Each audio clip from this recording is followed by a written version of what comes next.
Բարև ձեզ հարգելի քաղաքացիներ, սիրելի ընկերներ, վաղուց այս ձևաչափով ձեր հետ չէի հաղորդակցվել եւ անհրաժեշտ համարեցի արձագանքել Բարձրագույն դատական խորհրդի քիչ առաջ հրապարակված հայտարարությանը, անընդունելի հայտարարությանը, որը անթաքույց ձևով իրենից ներկայացնում է իմ համոզմամբ փաստաբաններին, իրավապաշտպաններին, իշխող ռեժիմի ապօրինությունների մասին բարձրաձայնողներին լռեցնելու փորձ։ Ինչի մասին է խոսքը, վերնագիրը նայում ես, վերնագիրը ամբողջությամբ ընդունելի է, ասում է դատապարտում է ինչ-որ Բարձրագույն դատական խորհուրդը դատավորներին վիրավորելու կամ նրանց մասին արատավորող տեղեկություններ տարածելու դեպքերը։ Դրանք քրեական օրենսգրքով նախատեսված արարքներ են եւ բնականաբար դատական իշխանության ներկայացուցիչները, քանի որ քաղաքական պաշտոն չեն զբաղեցնում, նրանց նկատմամբ քննադատական խոսքը պարզ է, պետք է ավելի բարձր չափանիշով լինի։ Այսինքն այն քննադատությունը, որ կարելի է հնչեցնել օրինակ քաղաքական գործիչների վերաբերյալ, հատկապես իշխանական, նույն մակարդակի քննադատություն, կոշտ խոսք, այդ թվում նաև ցնցող, վիրավորական եւ այլն, նույն մակարդակը չի կարող լինել դատավորների դեպքում, որտեղ այդ մարդիկ չեն կարող պատասխանել։ Եվ այս վերնագիրը ընդունելի է վերնագիրի մասին, բայց որ բովանդակությունը նայում ես, ոչ մի կապ չունի վերնագրի հետ։ Եվ կոնկրետ անգամ անվանական խոսվում է փաստաբանների կողմից, Արա Զորաբյանի անունն է նաև տրվում, եւ լայն լսարան ունեցող փաստաբանների մասին է խոսում, չգիտեմ ես լայն լսարան ունեմ, թե նեղնս լսարան ունեմ, ես էլ եմ փաստաբան, ես էլ եմ իրավապաշտպան եւ ես էլ կարող եմ ին վրա վերցնել այս հայտարարությունը, ասվում է, որ այտենց իրենց խոսքը ներկայացնում են որպես բացարձակ ճշմարտություն, դա անընդունելի է, էսը այն է։ Այսինքն ինչ չքննադատենք, երբ որ օրինակ Արա Զոհրաբյանը տեսնում է, որ ինչ որ դատավորներ, ասենք օրինակ այն բանի, այն երկու քահանաների գործով այդ խայտարակ որոշումը կայացրած իմ գնահատականն է, դատավորները, նրանց արարքը որակում է որպես հանցագործություն, եւ ես էլ եմ կարծում, որ դա հանցագործություն է։ Դա չի կարելի այլևս։ Չեն կարող ասել, որ այդպիսի եկեղեցուն վերաբերող, ներքին գործերին վերաբերող հայցերը վարույթ ընդունելը դա խայտառակություն է։ Նման որոշում կայացնելը անընդունելի է։ Դա անթույլատրելի է, հա, Բարձրագույն դատական խորհուրդ։ Էս ինչ բան է։ Ես վախենում եմ, որ սա process-ի սկիզբ լինի։ Նորից ասեմ, անվանական է նշվում նաև լուսանկարներ հրապարակելու համատեքստում, բայց եթե փաստաբանը, եթե որևէ քաղաքացի որևէ վիրավորանք թույլ չի տալիս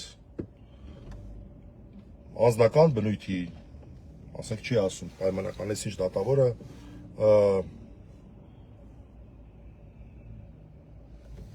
անձնական որակումներ, սրիկա է, չգիտեմ, այլանդակ է, այս ինչ է, ինչ է, կամ օրինակ չի նրանց վերաբերյալ տեղեկություններ հրապարակում արատավորման նպատակով, օրինակ չի ասում, որ սաղորը ինտերնետում են բանանում տենց,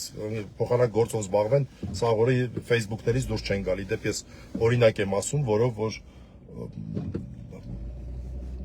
իրական օրինակ է, որով որ անգամ հանցագործության այսպես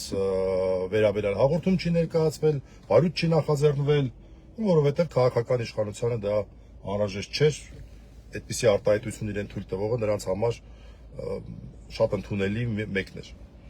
Եթե նման բաներ չի արվում, նման բաներ չի ասվում, այսինքն արատավորող տեղեկություններ չի ասվում, այդ վերջի օրինակը արատավորող տեղեկության օրինակ է։ Կամ անձնական վիրավորանքներ չի տրվում, քննադատելը այդ որտե է գրած, որ իրավունք չունեք քննադատել, այդ ոնց եղավ։ Ուրեմն պատկերացրեք, դատական իշխանությունը չունի ժողովրդականության, ուղիղ ժողովրդականության որևէ դրսևորում չունի։ Բա մենք քաղաքացիներս մեր անհամաձայնությունը ոնց հայտնենք։ Մենք չենք կարող ասել, այս ինչ որոշումը խայտառակություն է։ Այս ինչ որոշում ընդունելը, չընդունելը, այս ինչին դատապարտելը, այս ինչի խափաման միջոցը երկարացնելը, դա խայտառակություն է, դա ապօրինություն է, դա հանցագործություն է։ Իրավունք չունենք ասել։ Այդ ինչ բան է։ Սա փաստաբանությանը լրացնելու, փաստաբաններին, հատկապես ինչպես նրանք են նշում իրենց հայտարարության մեջ, լսարան ունեցող փաստաբաններին նկատմամբ ռեպրեսիվ քայլեր ձեռնարկելու սպառնալիք է, անընդունելի սպառնալիք է, եւ ես կարծում եմ, որ սրան պետք է արձագանքել շատ հստակ։ Անուն էր գրված, իմ գործընկեր փաստաբան Արա Զորաբյանի անունն էր գրված, բայց կապ չունի, կարող էր իմ անունը գրված լիներ կամ ուրիշի անունը գրված լիներ, կարող ոչ մեկի անունը գրված չլիներ։ Այստեղ անհատական խնդիր չի,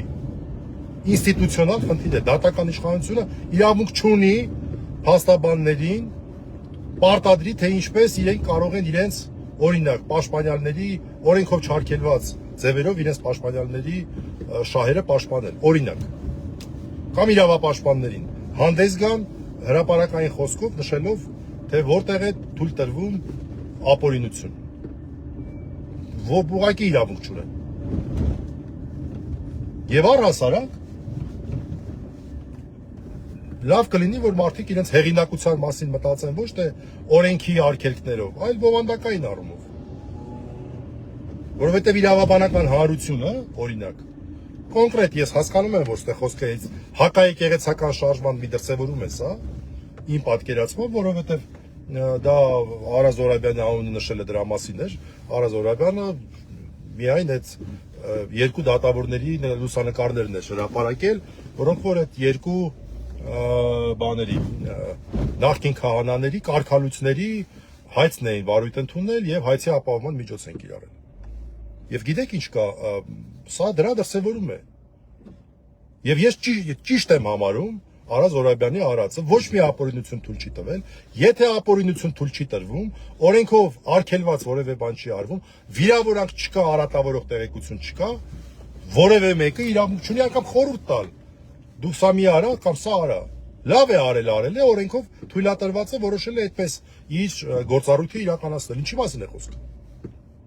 Սա շատ վտանգավոր բան է, շատ։ Գիտեք ինչ, այդ մարդկանց ես հասկանում եմ, որ այս ամեն ինչը իրենից ներկայացնում է եկեղեցու նկատմամբ հալածանքի դրսևորում։ Ես այդպես եմ դա անցալում։ Բայց երբ որ բարձրագույն դատական խորհուրդը ասում է, դե գիտեք ինչ, ես դատավորների անկախություն պետք է երաշխավորեմ եւ այլն։ Եվ մեկ էլ տեսնում ենք, որ գործադիր իշխանության ղեկավարը ինչ հայտարարություն անում է քաղաքական, կարճ ժամանակ հետո դա դատական ակտերով ձևակերպում է ստանում։ Մենք դա ոնց հասկանալ, դա անկախության հետ կապ ունի։ Դա անկախության հետ կապ ունի, դրանով զբաղվեք։ Դատական իշխանության, բարձրագույն դատական խորհրդի հեղինակությունը, ես շատ կուզենայի, որ չափվեր, եւ մենք հասկանանք այդ մարդիկ հեղինակություն ունեն, թե չէ։ Ես որպես մարդ, որը որոշակի ճանապարհ է անցել, թե պատասխանատու պետական ծառայության ոլորտում, թե կրթության ոլորտում, հիմա հանրային ոլորտում, գիտության ոլորտում, ինչու՞ չէ, դա ասեմ։ Ես կարծում եմ, որ այն մարդիկ, ովքեր որ դատական իշխանությամբ են զբաղվում, եւ չունեն ցավոք սրտի այն հեղինակությունը, որը իրավունք նրանց կվերապահեր իրենց մոտեցումները դարձնել տրենդային։ Այսինքն իրենք չեն կարող եւ չեն կարողացել այդ հեղինակությունը ունենալով գաղափարական պայքարով ցույց տալ, որ դե գիտեք ինչ կա, ճիշտ է, որ սա այսպես արվի, կամ սխալ է, որ նա այնպես արվի։ Եվ դա փոխարինում է օրենքի ուժով հարկադրանքով, հարկադրանքի սպառնալիքով։ Դա շատ վատ բան է, ես մեղմ եմ շատ արտահայտվում։ Սա նաև մտածելու համար եմ սա ներկայացնում, սա շատ վատ բան է, որովհետև դա հերթական քայլն է Հայաստանում ժողովրդավարական արժեքների զրոյին ձգտելու եւ զրոյացման, բայց մի կարևոր բան էլ կա, սա արդյունավետ չի ուղղակի։ Տեսեք, ինչքան էլ դուք օրենքով պարտադրեք մարդկանց, սա անել, նա անել, մասյացոտնի թեմում օրինակ, ուրեմն ես տեղյակ եմ, որ նաև դատական ակտերի հարկադիր կատարման ծառայությունը արդեն քահանաների հետ է ինչ-որ հարցեր քննարկում, արդեն հասել են նրան, որ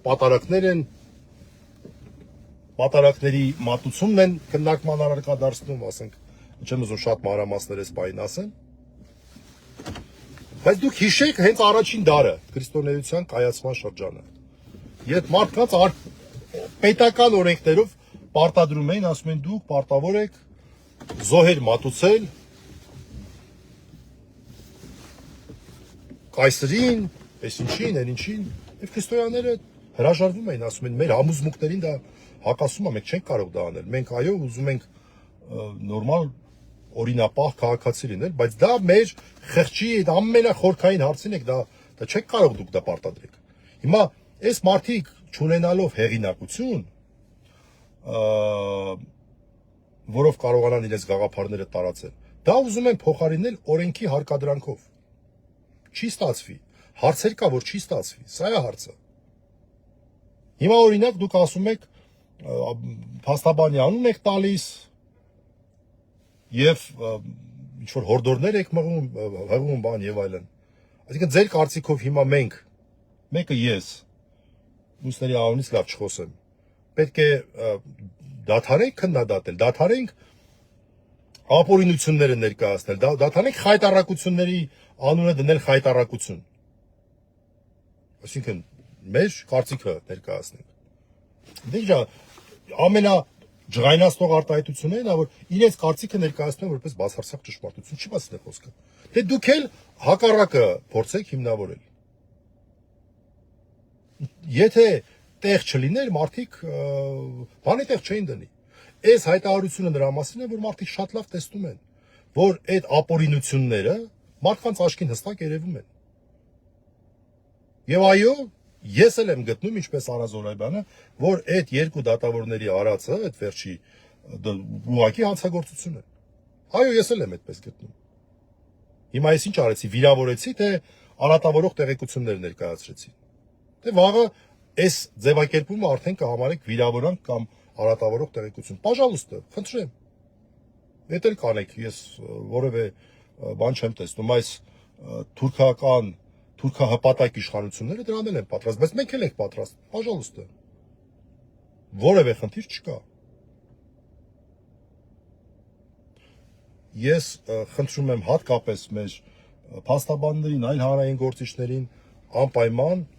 արձագանքել այս անընդունելի հայտարարությանը Բարձրագույն դատական խորհրդի կողմից եւ ցույց տալ մեր մերժումը այս մոտեցմանը։ Հստակ մերժումը, եթե փաստաբանը, եթե իրավապաշտպանը օրենքով արգելված ոչինչ չի անում, դու չես կարող նրան որևէ բան հորդորես։ Վիրավորանք չկա, արատավորող տեղեկություն չկա։ Չես կարող, վերջ։ Այն որ լինում էին վիրավորանքներ, այն որ Նիկոլ Փաշինյանը դատավորներին վիրավորում էր, այդ ժամանակ տենց խնդիր չկար։